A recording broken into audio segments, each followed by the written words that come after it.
জীবনটা আমার চিত্রনায়িকা শাবানা ম্যাডাম হয়ে গেছে।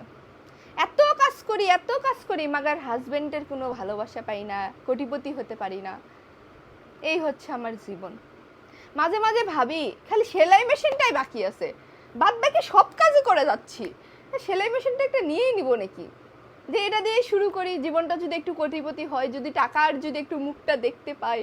নিজের টাকাই তো মেন টাকা, তাই না? হাজব্যান্ডের টাকা থেকে কী লাভ?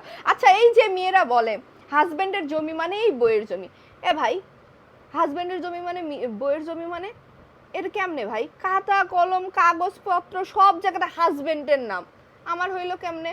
আমি কেমনে ভোগ করলাম? এই যে মেয়েদের মহারণা, ভাই মেয়েদেরকে প্রতিটা পদে পদে পদে পদে ঠকানো হয়। আমি যদি আজকে এটা বলি, এখন তো ছেলেরা তেলে বেগুনে জ্বলে উঠবে। এই যে মেয়েদের মহারণা, এই মহারণাটা কি মেয়েদের হয়? কখনো দেখছেন? সাপোজ ধরেন মেয়েটার মহারণা 50,000 বা 1 লাখ, মানে মিনিমাম ধরলাম। এখন এই টাকাটা দিল, যেই আপনি বিয়ে করে বাসর ঘরে আসলো, হাজবেন্ড কেড়ে নিয়ে নিল। এই টাকাটা থাকলো? মেয়েকে দিল মহারণা বাবদ 10 ভরি স্বর্ণ বা 5 ভরি স্বর্ণ, হোয়াটএভার দিল। এখন ওই মেয়েটা কোনো একদিন বিপদে পড়লো, তার বাবা মা বা তার ভাই বা তার বোন, তার বোনের জবের জন্য ওই স্বর্ণটা বিক্রি করে টাকা দিতে হবে, বা তার ভাইয়ের জবের জন্য স্বর্ণটা বিক্রি করে টাকা দিতে হবে। এছাড়া কোনো অপশান তার হাতে নাই।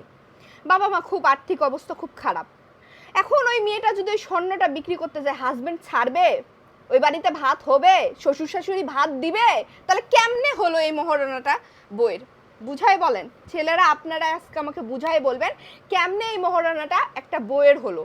আপনারা তো প্রতিটা পদে পদে মেয়েদেরকে ঠকাইতেছেন। এই মহারণা যে মানে নামে মহারণা, কিন্তু জানেন আমাদের হাদিসে মহারণা পুরোটাই প্রাপ্ত বইয়ের। সেটা যতটুকুই হোক না কেন, যে পরিমাণেরই হোক না কেন, এটার আপনার কোনো দাবিদার থাকা যাবে না। কিন্তু আপনারা কি করেন? দাবি রাখেন। এক্ষুনি যদি এই স্বর্ণটা বিক্রি করতে যায়, জিন্দেগিতে তো ভাত হবে না, হবে না, মানে এটা নিয়ে একটা কেলেঙ্কারি হয়ে যাবে। বলবে তুই তোর স্বর্ণ রাইখা তারপর বাপের বাড়ি যা, কিসের তোর স্বর্ণ, কিসের তোর মহারণা, এইটাই বলবে। এটাই হচ্ছে আমাদের দেশের পুরুষদের আসল চেহারা। তাহলে যে আপনারা বলেন এই মেয়েদেরই সব, এই সংসারে সব জিনিসই মেয়েদের, সংসারে একটা জিনিস ভেঙে যাক, তাহলে হাজব্যান্ডের চোখের সামনে ভেঙে যাক, তো ভাঙলো কেমনে? পড়লো কিভাবে? হাত দিয়ে পড়লো কেমনে?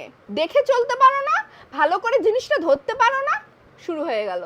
তাহলে এই সংসারটাতে যে এতটা পরিশ্রম দিই, কোনো লাভ নেই। নাই কোনো সম্মান, নাই কোনো ভালোবাসা, নাই কোনো কিচ্ছু নাই ভাই, কিচ্ছু না। আবার এই সন্তানের কথা বলেন, যাদের সন্তান আছে, এই যে মায়েরা 10 মাস এত কষ্ট করে এইটা খাইতে পারে না, ওইটা খাইতে পারে না, এই বমন, এই মাথা ঘোরা, এই প্রতিটা মাসে মাসে ডক্টর দেখানো, চেক আপ করানো, কতটা না কষ্ট করে একটা মাই জানে। যখন একটা মা হয় তখন সে জিনিসগুলো ফিল করে। আরে আমিও তো এক সময় মায়ের গর্ভে ছিলাম, আমিও তো এরকম হয়েছে। তো এই যে সন্তানটা বড় হলো, মানে সন্তানটা হলো বড় না, সন্তানটা হলো সঙ্গে সঙ্গে কার হয়ে গেল? বাপের, একদম বাপের। কিন্তু এই সন্তান যখন দুষ্টামি করলো বা একটু খারাপ পথে গেল, তখন হলো মায়ের। এই যে মায়ের শাসন করে না, মায়ের জন্য হচ্ছে এই সন্তান, এই যে মায়ের জন্য, এটা মায়ের সন্তান, এটা আমার সন্তান হতেই পারে না, এটা মায়ের সন্তান, তখন আবার মায়ের সন্তান হয়ে গেল। আর যখন ওই ছেলেটা আবার জব করবে, একটা ভালো জব পাবে, মানে ভালো কিছু করতে পারবে, তখন আমার মানে বাপের ছেলে, বাপে ভালো, ছেলেও ভালো জব পেয়েছে, মেয়েও ভালো জব পেয়েছে, মানে তখন বাপে। মানে এই হচ্ছে আমাদের বাংলাদেশের রুলস রেগুলেশন, মানে ছেলেদের মানে মেন্টালিটি।